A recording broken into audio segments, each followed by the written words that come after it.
So now there is going to be a press conference that everybody begged for, but guess what? Fans don't get a go. I can't fully tell you why. That's actually a little bit weird. They're going to do a press conference in New York, but no fans will be allowed in. Now, I had this discussion earlier today with Ariel, and he also didn't know. Ariel's like, hey, I don't know, but I would imagine it's some kind of a security concern based on what we saw the last time we let Conor's boys and Khabib boys get together. That makes sense to me. I can't fully report that to you guys because I wasn't told anywhere. Didn't read that, didn't hear that. But that makes sense to me. But now let's think about the press conference. Think about how much fun Floyd and Conor was, okay? But you also had sold-out arenas. You also had this audience. Think of the best concerts you've ever been to. Think of the best fights you've ever gone to if you've got to go to a local fight. Your ability to enjoy that atmosphere is in large part related to how many other people came. How many other people are hooping and hollering? How many other people are booing one guy and cheering the same guy you are, or vice versa? Think about all that energy in there. And it does matter, and it does affect it. So when we had the world tour for Mayweather and McGregor, you had a ton of fun. I'm picturing this, though. I'm picturing this, and I'll come back to Mayweather and McGregor in just a moment. But I'm picturing a press conference. Dana White in the middle, Khabib on one side with a belt, Conor on the other side, I guess without a belt. What do you do? Where's your energy? And Conor, as a performer and an entertainer, is very reliable. But he is different. He is a human being, and he does feed off of some of those things. Let me give you an example. At the first press conference for Mayweather and Conor was in Los Angeles, and if you guys will recall, Conor was asked, once he got on stage, he had no idea what was going on. The director had not talked to him, so all he knew is what he knew in his mind and his own experiences, which is he sits behind a table and he takes a Q&A. He's got some pocketed ideas.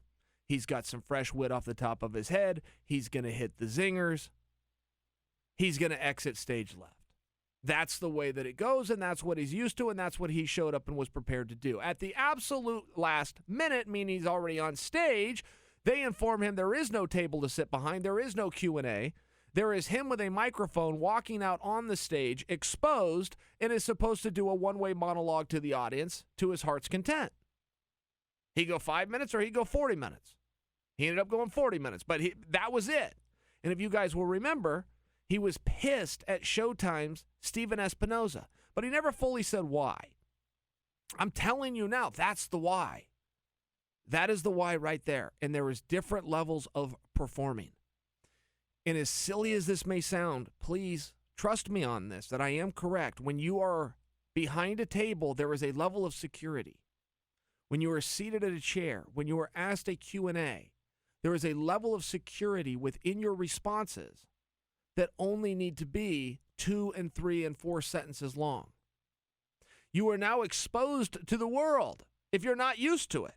That is how you will feel. You will feel exposed, not having the protection of that table, of that chair, and the protection of the response time that only has to be 3 to 4 sentences long.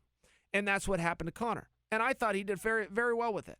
But that is what upset him, and that is what caught him off guard. I speak from experience when I can tell you there's just a difference. And you can get used to both of them, and you can do very well at both of them, but there is a difference. So that is what ended up happening there. Now, why do I bring that up? Well, let's fast forward. So we get through the entire world tour. We get through all the media and the hype. The day before the weigh-ins is the final press conference. It happened at the MGM Grand, and I happened to be there. Excuse me, I took a drink. I happened to be there.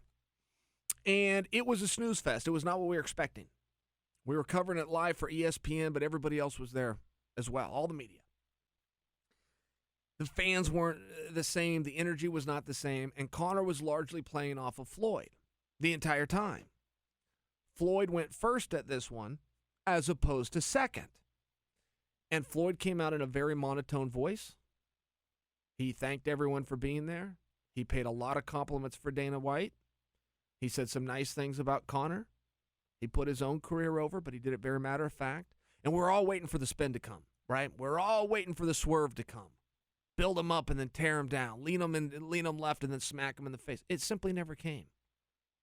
Floyd was monotone. He was dull. Quite frankly, he was dull. I don't know that I'm criticizing him for that. I think he's probably tired and ready to focus on the fight. I think that's understandable, but this is what happened either way.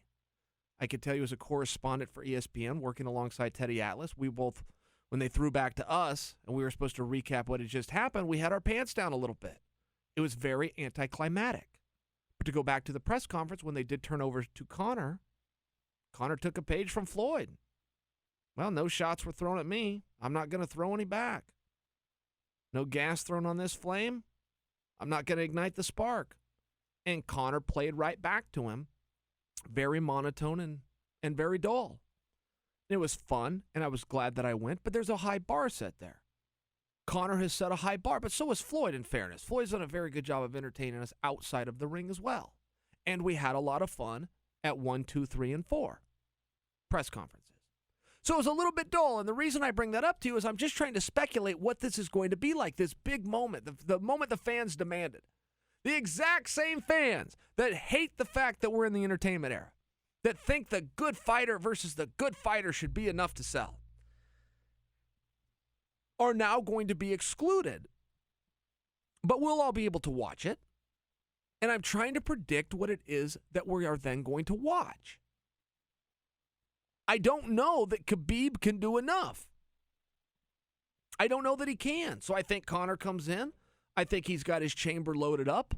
He's going to drop his lines. He's going to talk about Khabib and his chin, and he's going to talk about some of the guys that he fought. I mean, he's just going to do what he does. He's going to create that little bit of doubt, as Conor's so good at doing. But I don't know that he, take some of the press conferences. Use the Eddie Alvarez one, for example. Conor comes into that thing late. The whole press conference had started. You guys recall that? He did the same thing for the Chad Mendez. He shows up late. Go back to Chad Mendez. He shows up late in this wild outfit, wild shirt. He's got a great big watch on. He makes sure the crowd sees it. Yeah, I knew what time it was, but nobody tells me what to do. I'm my own boss. He's got this whole shtick. Crowd goes crazy. Fast forward that to the Eddie Alvarez. Whole press conference is going. Guys are getting questions. They're going back and forth. Eddie's sitting up there as world champion. Conor comes jumping on the stage late. Makes the same entrance.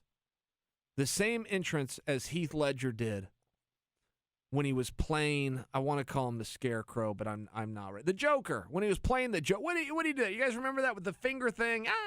Remember when Conor did that? It was hilarious. I watched it with Gilbert. Gilbert and I watched that 5 times over and over, laughed. Conor comes out there in like a white mink jacket or something, comes across the stage, steals the belt. Dana gets in between them. All hell breaks loose. I mean, it's just this wonderful moment. He can't do any of those things. What's he going to show up late to a press conference where it's just he and Khabib? Where's he going to pretend that he was? I mean, you see the difference? Conor going to throw some bottles at the Diaz boys? There's nobody there. Nobody to throw bottles at. Will there even be a bottle up there? It's just a different scenario, and I'm not throwing water on it. I want to see it. I think artistically, it's going to be something fun. But I think that artistically, and for a piece of theater, it's going to be something different. This has never been done. If this is being done for security reasons, I got to think that it is. But I don't think that's something you hide from. I think that's something you steer into. I think that's a good storyline. Hold a press conference, and we can't allow anybody to be there. I'd have 15 security guards there, all in uniform. I'd have police officers I could, all with sidearms. I have a feeling Dana will do the same thing. But you've got to try to create some kind of theatrics in a room, in a mood that's very limited. It's very limited. And as much as the fans can't be there, so the press does get to go there. So I guess it still turns into a Q&A. I guess they go back and forth. I guess it's exactly what you would think for a press conference, just without the fans. But that is going to change the mood in the room. And with the limited media that we've been able to get from this fight, this is all we got.